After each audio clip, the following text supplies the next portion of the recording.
Olá pessoal, tudo bem com vocês? Hoje nós faremos aula de Ciências na apostila, página 29, onde falaremos um pouquinho sobre calendários. Então ali faremos a leitura dos textos e algumas atividades.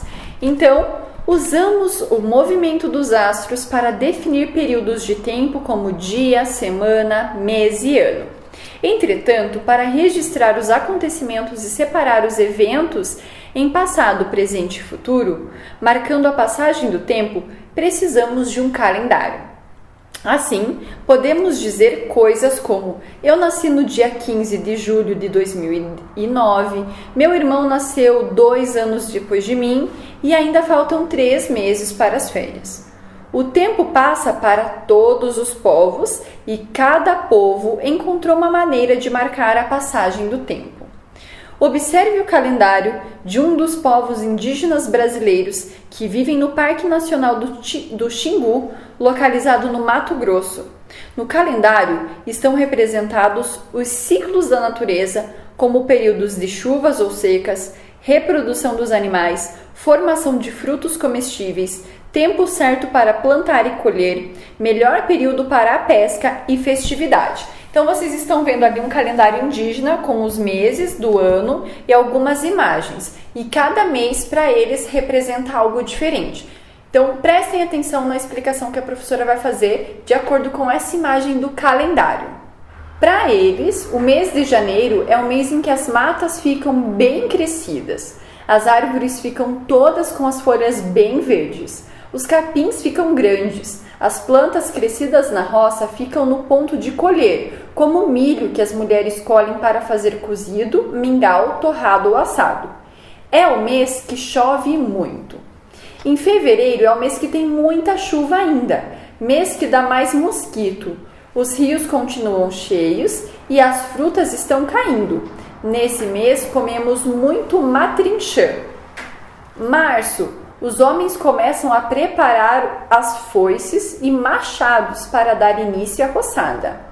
Em abril, as orquídeas estão em flores, os rios começam a baixar e a chuva já começa a parar. Maio, as praias estão bem grandes, tem muitas gaivotas e os peixes são fáceis de serem pescados. Junho, tem muita arara comendo os cocos, que nesse mês dá muito. Julho, mês de brincar nas praias e de comer muito ovo de tracajá. Agosto é mês de plantar a roça. Outubro, época de pequi. Novembro, mês que as plantas já estão brotando. E dezembro, mês que dá muita melancia. Então, pessoal, a professora deixou um arquivo disponível com o significado dessas palavrinhas indígenas que a gente não tem o hábito de ouvir. Então, leiam e vejam as imagens. Ainda na página 29, tem ali, nesse calendário indígena, os diferentes ciclos da natureza estão associados aos meses do ano, fazendo uma relação com o calendário gregoriano, que é o mais utilizado no mundo, para facilitar sua interpretação. Originalmente, os povos indígenas não faziam a divisão por meses em seus calendários, como os nomes que conhecemos. Eles percebiam a passagem do tempo observando os ciclos da natureza e as mudanças do Sol e da Lua. Na página 30, os calendários representados nas imagens a seguir foram desenvolvidos na região que atualmente corresponde ao Egito, país localizado no norte da África. Por isso, são chamados de calendários egípcios. Eles foram desenvolvidos considerando o movimento aparente do Sol e as fases da Lua, e cada ano tinha 365 dias, divididos em 12 meses de 30 dias. Os períodos de plantação, colheita e cheias dos rios também eram utilizados na representação desses calendários. Então, vocês estão vendo 2 calendários ali. Esses 2 calendários representam, então, o calendário egípcio, um mais antigo, feito há mais de 5.000 anos.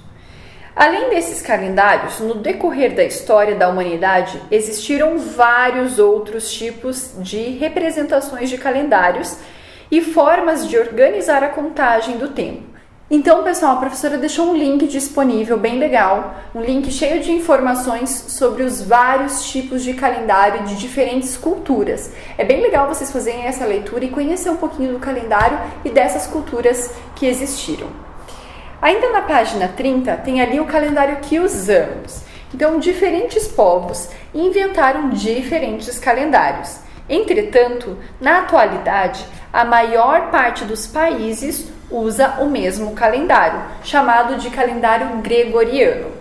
Esse calendário leva em consideração o movimento da Terra em torno do Sol e recebe esse nome porque foi estabelecido pelo Papa Gregório em 1582.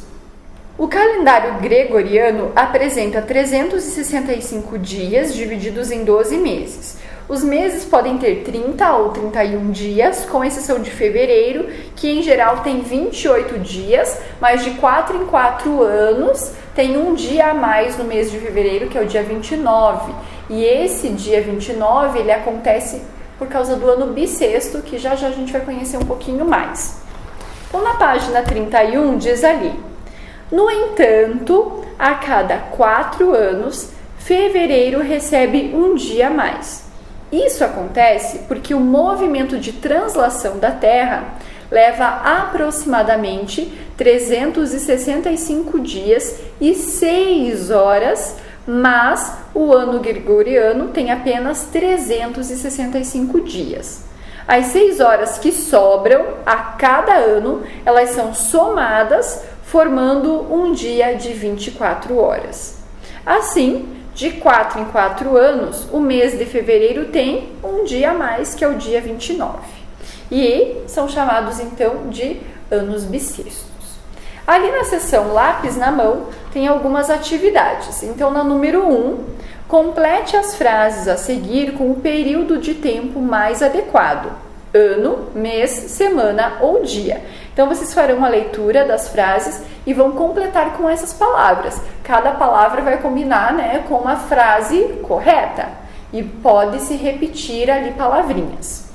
Número 2, relacione o período de tempo ao fenômeno astronômico correspondente. Então, tem ali letra A, dia, B, semana, C, mês, D, ano. Vocês farão uma leitura e vão colocar ali as letrinhas que correspondem a cada palavra. A número 3, podem fazer um X que nós vamos pular, não faremos nesse momento. Na página 32 tem ali o céu como mapa. Vamos fazer a leitura e aí vamos fazer as atividades também. Então, no capítulo anterior, ao estudar os biomas, você analisou mapas do Brasil e do mundo. No entanto, os seres humanos nem sempre puderam contar com esse recurso. Levou muito tempo para que a humanidade desenvolvesse mapas precisos, como os que existem atualmente. Na antiguidade, os mapas eram bastante distorcidos e incompletos. Para navegar, os marinheiros usavam o céu como um mapa para poderem se orientar e saber em que direção seguir. Mas como eles faziam isso? Uma maneira era observando as estrelas. Assim, eles poderiam identificar os pontos cardeais. Por exemplo, no hemisfério sul, onde fica o Brasil, as estrelas da constelação do Cruzeiro do Sul são usadas para saber onde está a direção sul. Observe como isso é feito no esquema a seguir. Então, tem ali uma imagem. A professora também vai deixar disponível aqui no vídeo outras constelações para vocês observarem. Então, prestem atenção. Constelação é uma região do céu delimitada por linhas que incluem as figuras formadas por estrelas e outros astros, planetas, cometas, estrelas, entre outros. O conjunto de estrelas que formam a figura imaginária das constelações são chamadas de asterismo. Então, pessoal, vocês estão vendo nessa imagem, nessa constelação, ali algumas enumerações e explicações. Então, número 1, encontre a constelação do Cruzeiro do Sul durante a noite. Ela pode estar em diferentes posições no céu, devido à rotação da Terra. 2. Repare bem na distância entre as estrelas que representam o topo e o pé da cruz, linha vermelha.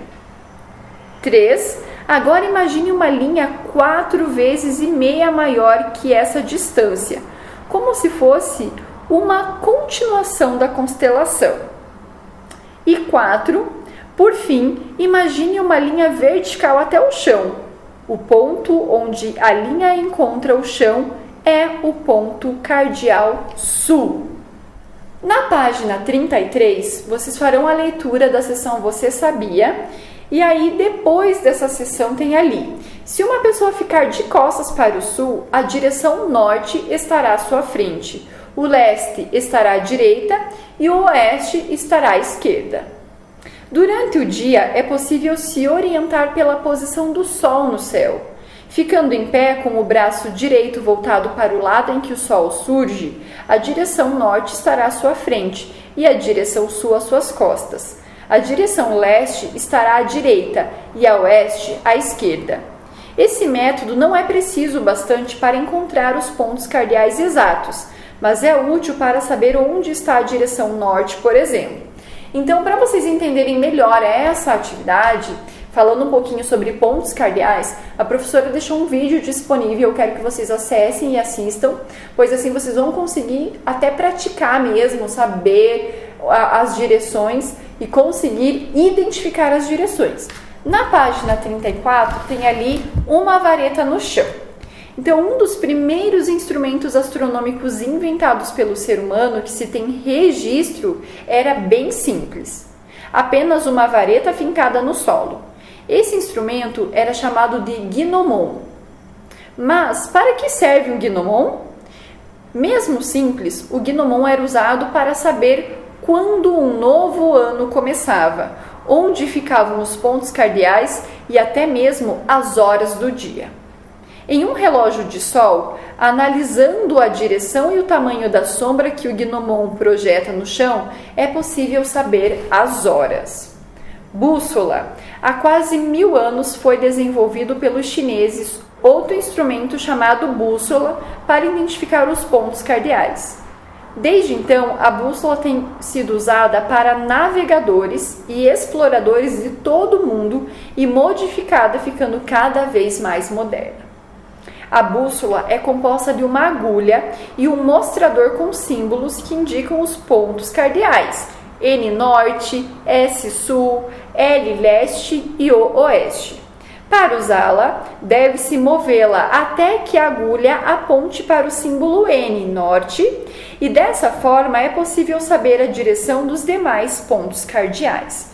Então, vocês também farão a leitura ali da seção Você Sabia? Na página 34 tem a seção Eu Cientista. Então, gnomon e os pontos cardeais. Então, tem ali uma atividade onde está pedindo para vocês montarem um gnomon. A professora também deixou disponível um vídeo ensinando vocês a fazerem um relógio de sol. Então, quem quiser fazer um gnomon pode, quem quiser fazer um relógio de sol parecido com esse do vídeo pode também, ou se vocês quiserem criar um outro mais simples, no YouTube tem vários vídeos com vários modelos de gnomon, relógio de sol, e vocês podem escolher um para facilitar a vida de vocês. Nessa página 35, tem ali a etapa 1, que é para os alunos que estudam de manhã fazer.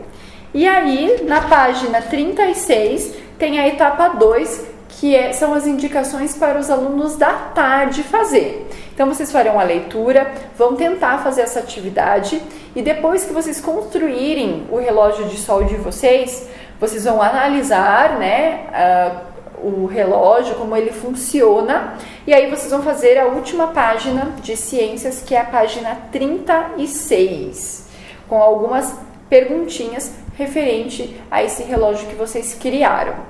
Pessoal, assistam os vídeos disponíveis, leiam novamente se for preciso, assistam o vídeo novamente também se você achar necessário, e qualquer dúvida a professora está à disposição. Boa aula!